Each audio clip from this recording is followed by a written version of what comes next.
Anyone familiar with Ben Shapiro knows he's among the most vocal and prominent advocates for Israel in what I would describe as the genocide involving Israel and Palestine. Though this video is a year old, I'm sharing it for those in my audience who haven't yet had the chance to see it. So, before any comments pointed out, let's dive into this clip where Ben Shapiro engages in a confrontation with an Oxford student about the ongoing genocide between Palestine and Israel. As usual, we'll watch the entire video. The next day, Sam. Ben, it's an absolute displeasure to see me standing. Well, it's absolute. I will get to my question, however. Thank you for coming anyway. My displeasure. Now, I'll repeat the question that I sought to ask you. You have recently been discussing a lot about the history of the occupation of Palestine. I will call it that. I know you will oppose that, but I will call it that. The occupation of Palestine. The whole thing, right? Just to be clear? The entirety of Palestine. Thank you. You may accuse me of genocide if you wish. That is not my position. Sure, and I will, but go ahead. Anyway, so the point about the occupation of Palestine, you have released multiple videos. You have essentially made yourself the cheerleader of Israel in a lot of sort of Western media spaces. So I watched some of your videos about the conflict, and I found a number of inaccuracies. First of all, you describe in 1920, you refer to Jordan as part of Palestine historically. That has never been the case. There has never been a state of Jordan. British Mandate Palestine, yes.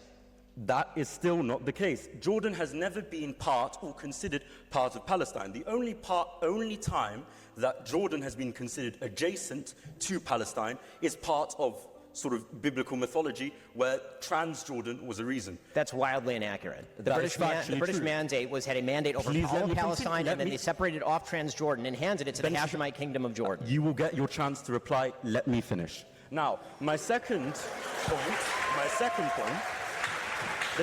point that you have phrased constantly and consistently, and it's quite a popular Zionist talking point, is the fact that the Arabs have rejected peace every time it was offered to them. Now, I would like, of course, there's been multiple times where peace has been offered, so let's discuss some of them. The Peel Commission. The Peel Commission entailed expelling multiple Arab families and multiple Arab communities, largely agrarian, from the land in order to create a Jewish state under a colonial authority. Now, I understand, of course, you are a Zionist, so you believe that's desirable. But for the Palestinian farmers, I can imagine they would not have enjoyed that. Number two, you mention that that after 1948, the Arabs had the chance to negotiate and make peace with Israel. Apart from the fact that in 1956, Israel invaded the Sinai in Egypt, unprovoked, purely due to the fact that President Nasser nationalized the Suez Canal.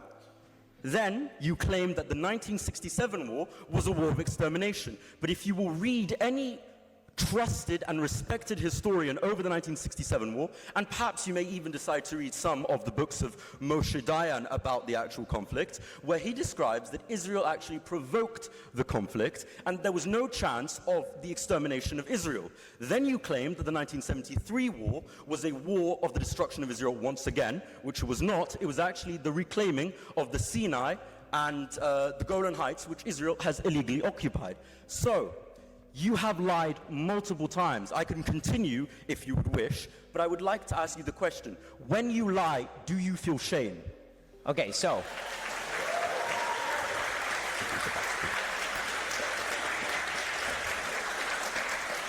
in order for me to feel shame, I would have to be lying as opposed to you just being wrong about all of these things which you are.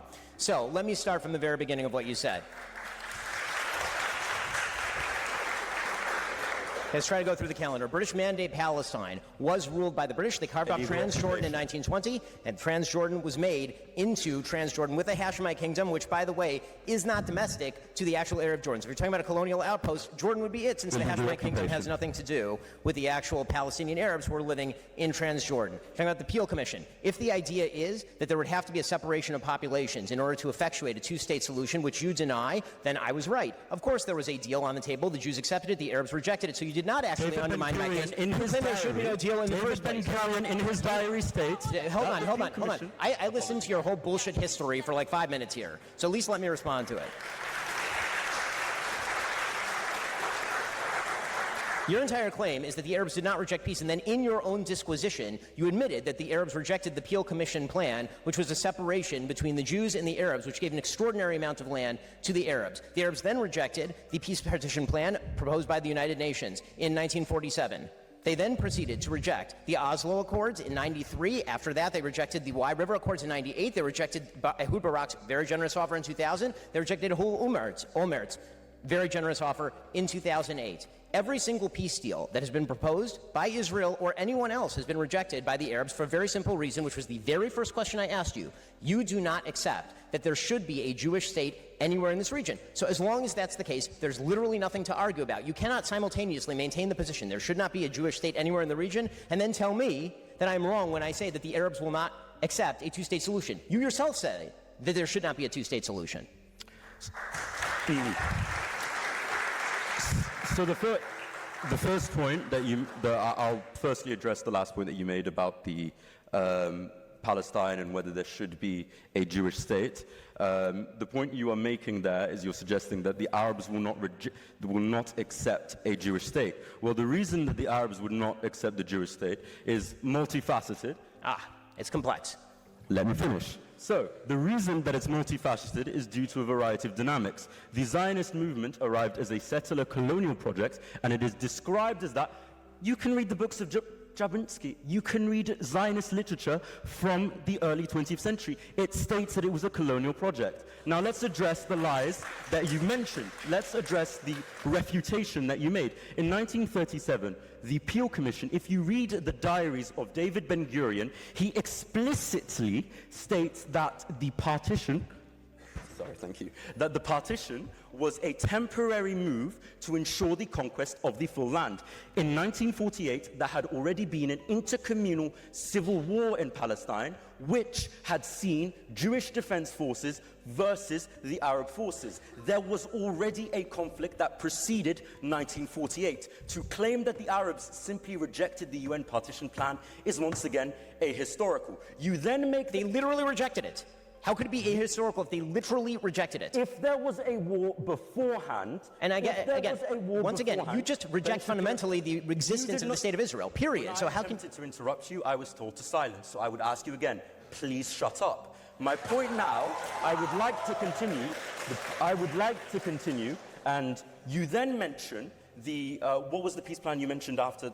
Okay, which one should we do? Should we do we finished 1948. What after? Okay, so there was the 2000 peace plan from Ehud Barak. Okay. There's the 2008 peace plan from Ehud Olmert. There's the pullout of Israel from Gaza Strip in 2005, handing it over to Hamas. Let's get the next person up now. All right. Thank you very much. What we just saw wasn't merely a fiery argument. It was one of the most unfiltered, thoroughly researched, and ethically essential showdowns that Ben Shapiro has encountered in quite some time. That's noteworthy because, let's face it, Shapiro is accustomed to coming out on top. He's used to stepping into favorable environments, selectively addressing questions, and delivering quick retorts that sound convincing to the unversed but crumble under a closer examination. Shapiro excels at steering the conversation, condensing extensive histories into snappy bites that sound logical, provided no one digs any deeper. But today, he met his match, not with rage or shouting, but with precision, with evidence, and with the one harsh, unsettling truth. The speaker held firm right from the start, refusing to let Ben dictate the terms. He referred to it as the occupation of Palestine, and he didn't back down, not just in the West Bank, not just in Gaza, the entirety. That was audacious, that was grounded in principle. And above all, it was truthful. Because from a Palestinian viewpoint, and frankly, as affirmed by a growing list of respected human rights organizations globally, the stretch from the river to the sea is subjected to varying levels of occupation, restriction, surveillance, and domination. Acknowledging this? It doesn't brand you a radical. It makes you truthful.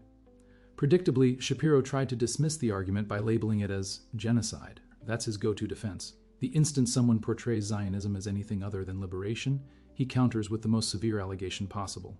But here's the truth, and a disagreement isn't denial, and critique isn't erasure. The fact that the speaker explicitly dismissed the notion of genocide, even before Ben brought it up, illustrates just how desperate Ben was to derail the discussion before it even took off.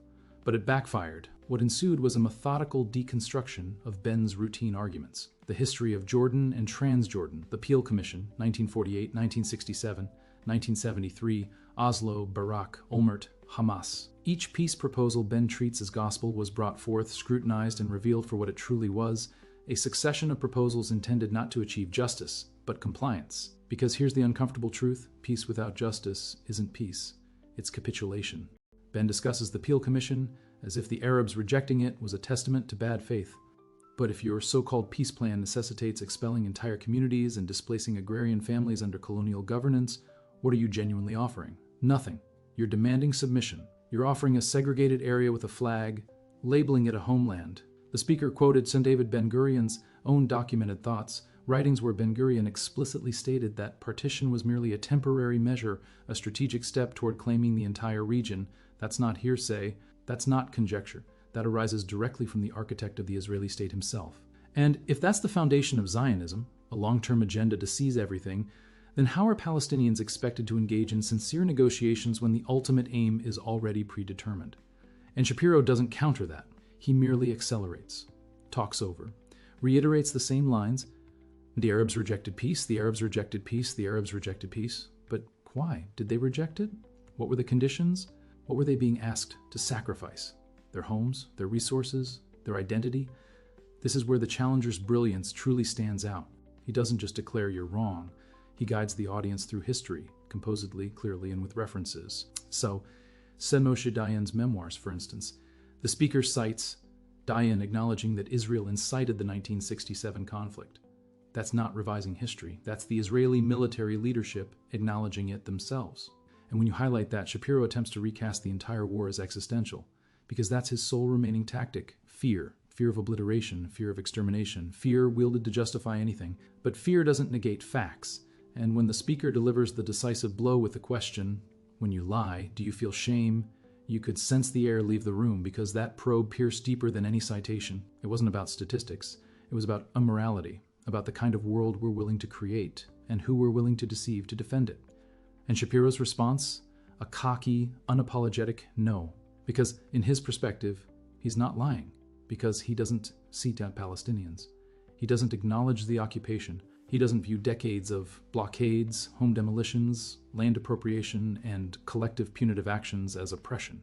To him, it's all security. It's all defense. Yet for the millions of Palestinians enduring military governance, devoid of passports, denied freedom of movement, stripped of basic rights, that's not security. That's apartheid. To call it anything else is the true deception. The remainder of the discussion deteriorated into the typical Shapiro chaos. Interruptions, shifting topics. You rejected Israel's right to exist. It's his ultimate tactic, the rhetorical bombshell. But here's the reality. When you're occupying another's territory, displacing their populace, and denying their sovereignty for 75 years, you don't possess the entitlement to demand they acknowledge your right to do that. It doesn't function in that manner. And the speaker remained undeterred. He persisted. Even as Ben tried to silence him, attempted to turn to another participant, sought to retreat to his comfort zone, the challenger resisted being stifled. And that's what marked this moment as significant, because we're approaching a fresh phase in this discussion.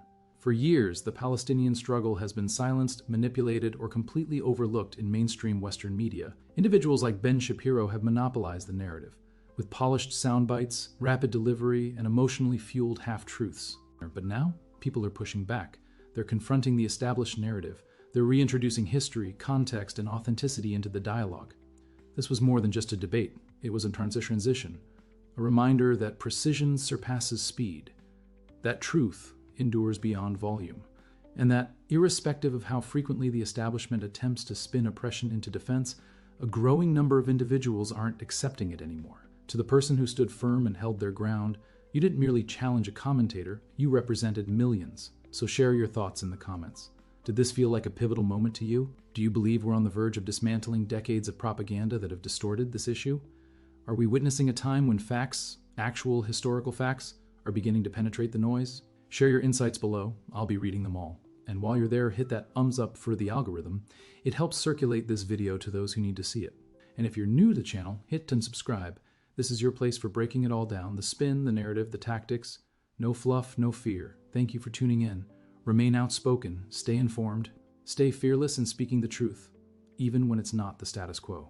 I'll see you in the next one.